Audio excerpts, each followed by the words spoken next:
오늘 예정했던 대로 명 씨가 오전부터 경남 창원지검에서 조사를 받고 있습니다. 명 씨, 어제 윤 대통령 회견 직전에 돌연 SNS에 글을 올려서 자신의 경솔한 언행을 사죄드린다 이렇게 태도를 밝혔고요. 또 오늘 검찰에 출석하면서도 재차 사과했습니다. 예, 이 공천 개입 의혹의 핵심 당사자 명태균 씨가 오늘 오전 창원지검에 출석을 했습니다. 이 보시는 것처럼 명 씨는 정장 차림에 지팡이를 짚고 취재진 앞에 섰고요. 이 국민 여러분께 경솔한 언행으로 이 민망하고 부끄럽고 죄송하다면서 검찰 조사에 성실히 임하겠다고 했습니다.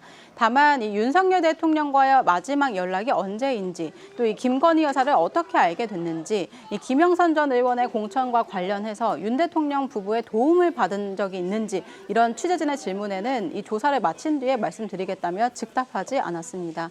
앞서 명 씨는 어제 윤 대통령의 기자회견 35분 전에 이 자신의 SNS에 저의 경솔한 언행 때문에 공개된 녹취 내용으로 마음의 상처를 입게 된 분들에게 사죄드린다 이런 글을 올렸고요. 오늘 검찰 출석에 앞서서는 딸들이 불공을 들이는 사진과 함께 못난 아버지를 용서해달라, 사랑한다 이런 글을 올리기도 했습니다. 명 씨의 오늘 출석 모습 잠시 보고 오시죠.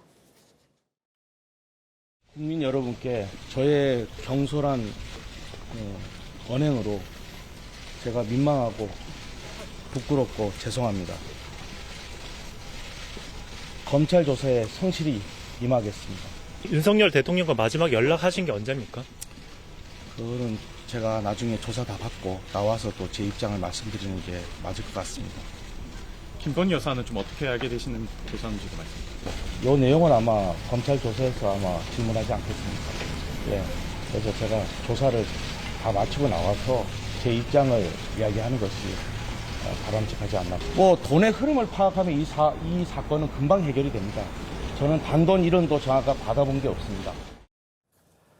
어제 오늘 보여주고 있는 명태균 씨의 저 태도는요. 앞서 이번 사태가 불거졌던 초기에 내가 입을 열면 한 달이면 정권이 끝장난다 이렇게 했던 것과는 사뭇 다르게 보입니다. 아무래도 오늘 검찰 조사에 대해서 압박감을 느낀 듯 그렇게 보입니다. 네, 명 씨는 이번 사태의 책임을 공천 개입 의혹을 제기한 이 강혜경 씨와 그리고 녹취를 민주당에 제공한 걸로 알려진 운전기사에게 돌리기도 했습니다. 강 씨가 의붓아버지 병원비 명목으로 2천만 원을 요구를 했고 그리고 운전기사는 이 비례대표 국회의원을 요구하면서 협박했다고 주장을 한 건데요. 이와 관련해 이 명 씨의 변호인은 오늘 검찰에 관련 증거를 제출하겠다고도 했고요. 강혜경 씨는 제2의 윤지호라면서 본인의 혐의를 벗기 위해 숨 쉬는 것 빼고 전부 다 거짓말을 했다고도 주장했습니다. 강 씨 측은 이 명 씨가 돌아가신 부친까지 끌어들여 인간의 도리를 저버린 그런 거짓말을 하는 것에 분노를 금할 수 없다고 반박했습니다. 자, 검찰은 명 씨에게 지방선거 예비후보들로부터 금품을 받은 적이 있는지, 공천을 미끼로 부당한 일에 관여한 적이 있는지, 그리고 김영선 전 의원과의 관계는 뭔지 이런 것 등을 집중적으로 물을 예정입니다. 명 씨는 지난 2022년 재보궐선거에서 김 전 의원의 여당 공천을 도와주고 그 대가로 같은 해 8월부터 지난해 12월까지 총 25차례에 걸쳐서 9천여만 원을 받은 혐의를 받고 있는데요.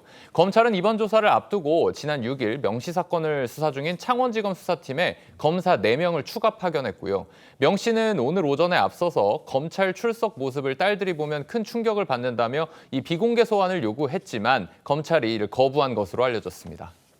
민주당은 어제 윤 대통령의 회견을 평가절하하면서 명태균 씨 관련 의혹에 대한 공세 수위를 더욱 높이고 있는 상황입니다.